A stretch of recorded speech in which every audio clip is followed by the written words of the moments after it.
This is a bit of an update on what I've been up to with the car. The main thing I've been doing is replacing this pipework. I cut through this pipe with a Dremel disc cutter by mistake, and I've been running with self-amalgamating tape clamped around it with this, but actually I've crushed the side of the pipe where I've been a bit too over enthusiastic doing the clamp up, and I couldn't get it to seal. Hardly surprising, and anyway, I don't really want to run with a faulty pipe. So, as you can see, I've got new pipe work in there. Hopefully you can see that in there. I had to take the whole of the dash out. To get the dash out, you have to take the roll cage out, or the front section of the roll cage. And you also have to take all of the induction system off the engine so that you can get to the bolt that holds the heater unit in, and also get to the pipes that connect to the other side of this aluminium pipework that I've replaced.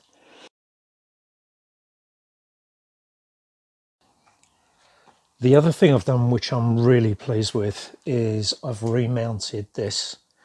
Now, one of the things I found looking at the data logger data is that if you look at the accelerometer figures, they're very noisy. And what I've noticed is if you do things like run over curbs in a corner, the lateral acceleration figure spikes where you're going over the curbs. What I said there is not quite true. It's the longitudinal acceleration, which, if you think about it, if the data logger is rocking backwards and forwards, then it would be longitudinal that would be affected. Now, in this chart here, you can see in the bottom chart, you can see a white plot, which is before I changed the mounting of my data logger, and a yellow plot which shows after I did the modification. And if you look in this area here, where it's where I'm running over the curb on the inside of Wilson, you can see that the white plot does appear to be more noisy, but I have to tell you, it's not terrifically conclusive. I've tried to figure out a way to prove that one is more stable than the other using some math formula, but I don't seem to have come up with anything. My gut feeling is the yellow plot, which is after the change, is more stable and therefore more usable.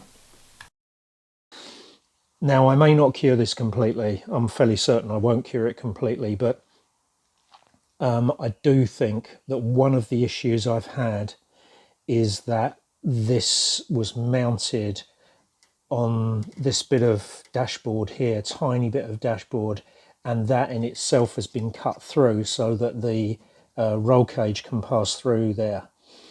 And sum total is that this was really loose.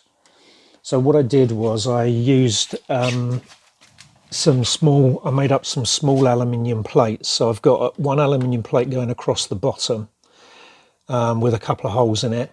And then I've got two 5mm plates using 5mm aluminium to jack the whole thing up a bit, which actually has put it in a better position to look at.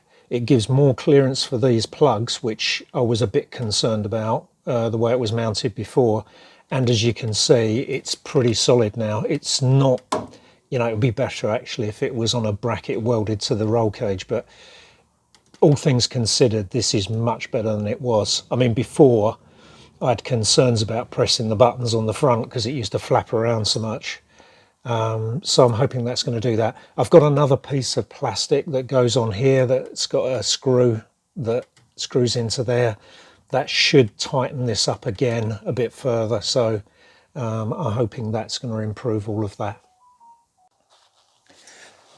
A problem I've had is that this outer cowl thing that goes round the centre console, the plastic tabs that they sort of loop up and then you put a screw through them and they're screwed into there, they're really flimsy and they break off, and on my car they've broken off both sides. I'd already created sort of bracket thing on the far side and fitted that. But at the race the other day, this side broke, and I tried using tape, gaffer tape. It didn't work. It just kept dropping down over and over again, which was driving me nuts. So I've done the same thing here. So all I've done is just created a small flat piece of aluminium. I think it's about 2 mil aluminium. Stuck a hole through the, you can just about get a hole through the top of the plastic cowl, and put a small nut and bolt through there, and then drilled it and managed to get back to the original fixing position, and now it's really solid. So that's another improvement. These are all small things, but you'll be surprised how flipping annoying it is when you're at the race and you're having to deal with stupid things like this. So the combination of this and the bracket, the additional bracket thing I made for the data logger, have been really big steps forward, even though they don't increase my speed and or improve my driving really. But yeah, it's a big help. One thing I would like to do is find a better way of feeding air into the heater unit. Not really because of heating, but in the summer, I'd like to use the blower inside the car to blow fresh air at me while I'm driving. I don't have the cutouts in the plexiglass rear windows to feed air back round, and I'm not completely convinced by that idea. So what I would like to do is figure out, how do I feed fresh air into the car? So you're probably familiar with the fact that there's normally a tray that goes across there, and then you have this filter thing that goes there and covers those holes.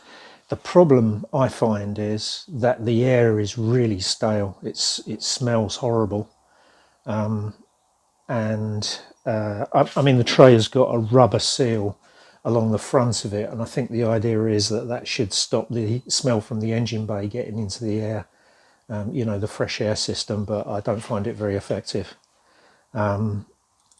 So I would like to do that. It would be great to remove the tray completely, actually. So what I would really love to do is bring some vents up on the top, some scoops or something on the top of the bonnet or just behind it. But unfortunately, that's all completely illegal as far as my race series is concerned. So I can't do that. I'm not clear whether the filter has to stay. There's nothing that says it has to. Usually the caveat that's always quoted to you is, if it doesn't say you can do it in the regs, then you can't do it. But that's all very well, but lots of people leave lots of things off of these cars. I can understand that in terms of adding things or changing materials, like running plexiglass rear screens or something. I can understand that. But with this, I'm not convinced that I would be breaking any regs by removing this filter assembly, but that doesn't help me get air into the car. It does say the heater unit must work, and it's got to be the original heater unit. And also, when you're racing in the rain, I find that the screen does mist up, and you do have to use the heater to clear the screen. So I wouldn't want to do away with the heater, even if I could. So if you've got any ideas, I'd love to hear them.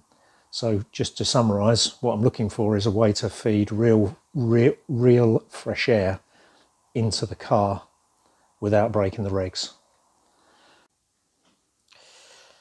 Something else you may notice: no handbrake. So I finally bit the bullet and removed it. The cables are still in place, actually. I've just got this sort of slight nervousness that I turn up to scrutineering and they say, no, you've got to have a handbrake. But the opinion in the paddock, and from reading the regulations, is that providing you have two brake circuits, which I do, I have a front circuit and a back circuit, providing you have two brake circuits, you don't need a handbrake. And of course, single-seaters don't have handbrakes, or I doubt they do. So I've removed the handbrake lever from inside the car, and obviously I've removed the shoes and actuators from the rear brake discs, from inside the disc, you know, where the parking brake bits live.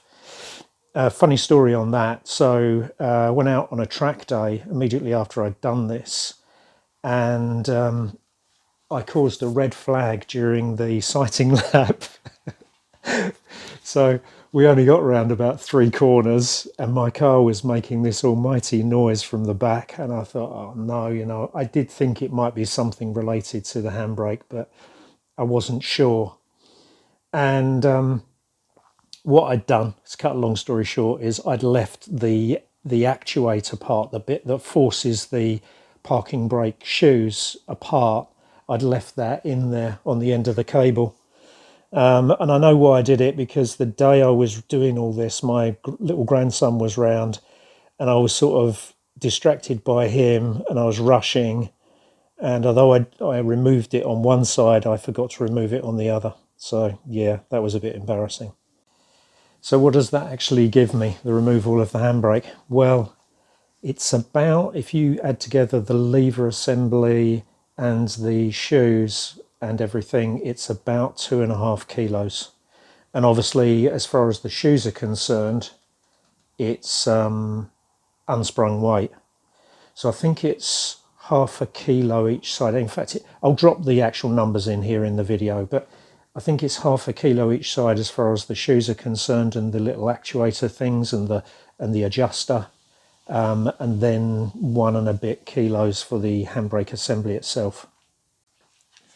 The other thing I did, and I think I covered this in another video, is I added a heel stop for the accelerator and brake. It's just a piece of angled aluminium.